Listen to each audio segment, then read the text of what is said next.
Halo semuanya, selamat datang pada video saya kali ini. Perkenalkan, nama saya Pavita Rania Adelina. Saya mahasiswa BINUS University Malang, jurusan Business Creation, kelas LE10. Pada video ini, saya akan menjelaskan bisnis model Canvas, sebuah bisnis yaitu The Body Shop. Sebelum saya lanjut, saya akan menjelaskan bisnis model Canvas dulu. Bisnis model Canvas adalah template manajemen strategis yang digunakan untuk mengembangkan model bisnis baru dan mendokumentasikan yang sudah ada.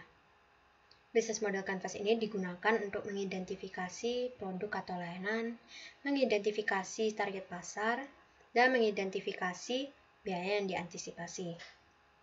Bisnis model Canvas ini adalah alat yang baik dan lebih dapat diandalkan untuk pemula, karena ini merupakan representasi bagaimana kita dapat memahami bisnis pada titik waktu tertentu. Dan bisnis model Canvas ini bisa dan sangat penting untuk digunakan dengan startup atau bisnis yang sudah ada. Dalam bisnis model Canvas ada 9 blok. Yang paling pertama yaitu offering, value proposition. Dalam value proposition, yang berarti mencakup produk atau layanan apa yang ditawarkan untuk calon customer. Yang kedua yaitu customer segments. Customer segment menjadi blok area yang paling utama, karena dari pelangganlah kita akan mendapatkan pemasukan. Yang kedua yaitu channels, yang merupakan sarana untuk menyampaikan nilai atau manfaat dari produk kepada customer segments tadi. Dan yang paling terakhir dalam customer yaitu customer relationship. Customer relationship ini mencakup bagaimana menjalin hubungan dengan pelanggan. Agar pelanggan tidak mudah berpaling ke bisnis yang lain, maka sangat penting untuk menjalin hubungan yang baik dengan customer itu. Yang ketiga yaitu infrastructure. Dalam infrastructure ada key activities. Key activities yaitu mencakup segala aktivitas yang harus dilakukan oleh seorang pebisnis untuk menghasilkan produk atau layanan yang baik dan memuaskan. Dan key resource itu berbagai sumber daya yang dibutuhkan sebuah perusahaan untuk mewujudkan proposisi nilai seperti manusia, brand, peralatan, dan teknologi. Nah, yang paling terakhir dalam infrastruktur adalah key partnership. Key partnership ini berisi pihak-pihak yang menjadi penentu terhadap jalannya suatu bisnis. Key partnership mempengaruhi suksesnya suatu bisnis, maka key partnership ini sangat penting. Dan yang paling terakhir yaitu finance. Di finance ini ada revenue stream. Di revenue stream ini mencakup langkah-langkah yang harus dikuasai oleh sebuah perusahaan atau bisnis, seperti pemanfaatan biaya iklan, langganan, license, penjualan retail, dan sebagainya. Dan yang paling terakhir dalam finance, cost structure. Cost structure ini meliputi biaya-biaya apa saja yang harus dikeluarkan untuk membentuk, memproduksi, dan memasarkan produk atau layanan sebuah bisnis. Dengan pengelolaan biaya yang benar, maka bisnis akan berjalan lebih efisien dan akan meminimalkan risiko kerugian.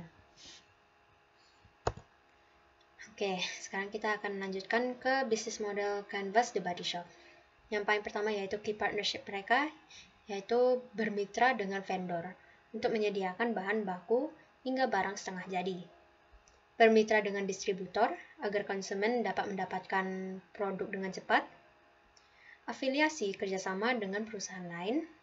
Bermitra dengan pemasok bahan yang menyediakan bahan-bahan membuat produk kosmetik. Dan franchise kerjasama agar memperbanyak penjualan brand bisnis. Yang kedua yaitu activities. Penjualan produk. Dalam penjualan produk, mereka melakukan menjual produk kosmetik dengan berbagai tujuan dan produk mereka sangat bervariasi. Pelayanan pelanggan, mereka memanajemenkan pelayanan pelanggan mereka Dan pemasaran, mereka memasarkan produk secara online dan manajemen franchise. Dalam key resource, The Body Shop menggunakan toko fisik atau vendor, menggunakan pegawai yang bekerja setiap hari, penjual dan layanan pelanggan, layanan bantuan bagi pelanggan mengenai masalah ataupun produk, dan produk-produk yang sangat terjamin orisinalitas dan merupakan brand The Body Shop. Value proportions the business modelnya The Body Shop merupakan reputasi dan status brand. Reputasi brand The Body Shop yang sangat dikenal oleh lokal dan internasional, produk yang bervariasi, produk The Body Shop yang bervariasi dan berkualitas sesuai dengan harganya yang dijanjikan, dan yang paling terakhir kenyamanan konsumen dengan toko serba ada. Toko yang lengkap kosmetik dengan tujuan penggunaan berbeda yang memberi kenyamanan kepada konsumen yang ingin membeli produk bermacam-macam.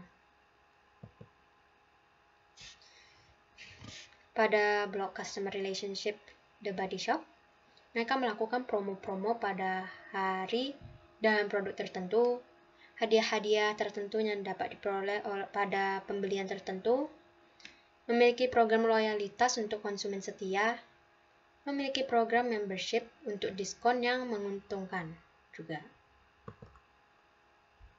Pada blog channels mereka melakukan franchise yang memiliki peran besar dalam perkembangan membuat produk dan layanan tersedia bagi puluhan juta konsumen.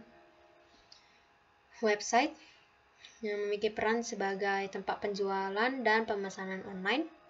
Social media memiliki peran sebagai komunikasi dan marketing antara konsumen di mana saja. Toko fisik juga mereka memiliki peran sebagai tempat fisik untuk penjualan daerah sekitar. Dan yang paling terakhir aplikasi yang memiliki peran sebagai tempat penjualan dan pemesanan alternatif online dan tidak memakai website. Dalam blog Customer Segments The Body Shop, segmentasi pasar dari anak muda, orang tua, dan pengguna setianya dari ekonomi kelas menengah sampai ke atas yang menyukai dan mengoleksi produk kosmetik perawatan. Dalam cost structure, ada gaji karyawan, biaya bahan baku produk, biaya sewa toko fisik, biaya manajemen franchise, biaya afiliasi, biaya promosi, biaya server website, biaya pemeliharaan aplikasi. Dan yang paling terakhir yaitu block revenue streams. The Body Shop mendapatkan revenue dari keuntungan yang diperoleh dari penjualan produk mereka. Selain itu juga mereka melalui program franchise seperti biaya franchise dan pendapatan royalti. Sekian dari saya, presentasi mengenai bisnis model Canvas The Body Shop. Terima kasih banyak atas perhatiannya. Semoga ketemu lagi di video selanjutnya.